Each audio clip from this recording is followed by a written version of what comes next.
گلے گلزار قسط نمبر 3۔ رات کی تاریکی گہری ہو گئی تھی۔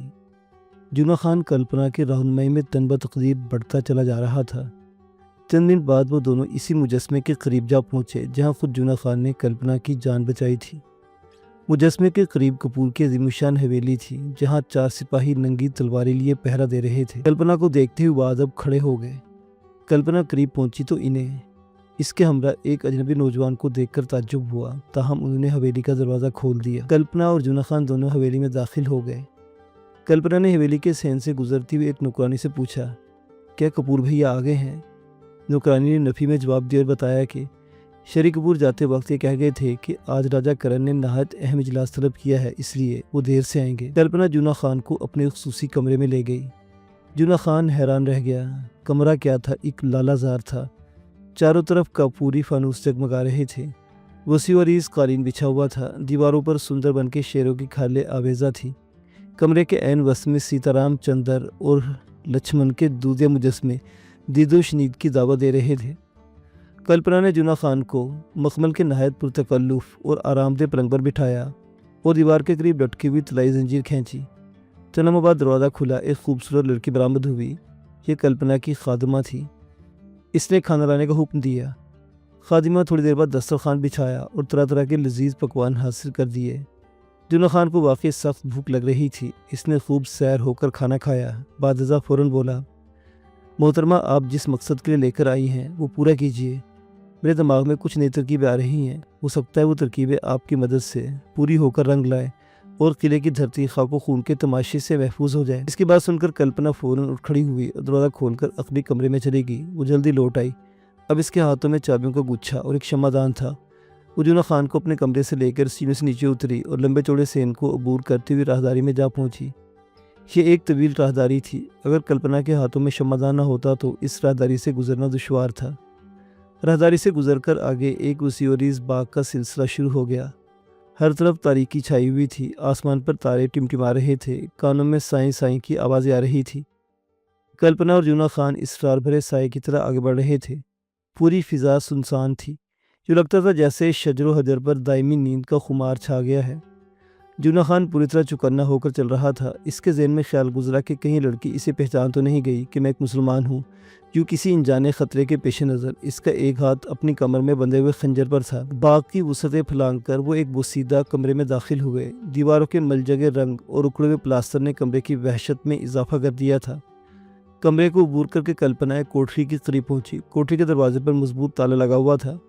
کلپنا نے چابیوں کے گچھے سے ایک کنجی تلاش کی اور قفل کھول دیا۔ دروازہ کھلا تو یہاں زیر زمین زینہ نظر آیا۔ کلپنا نے جونا خان کا ہاتھ تھام لیا اور سیڑھیوں سے نیچے اترنے لگی۔ جونا خان بھی چپ چاپ اتر گیا۔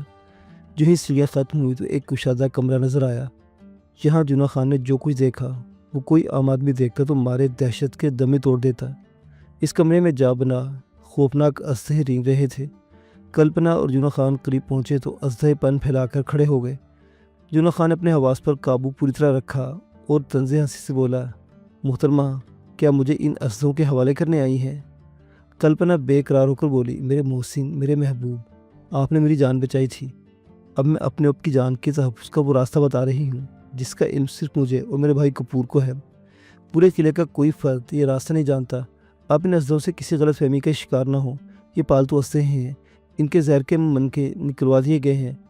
یہی اژدھے صرف اس مقصد کے رکھے گئے ہیں کہ کوئی بیگانہ اتفاقاً ادھر آ نکلے تو دہشت کھا کر بھاگ جائے اور ہمارے خفیہ راستے سے آگاہ نہ ہونے پائے۔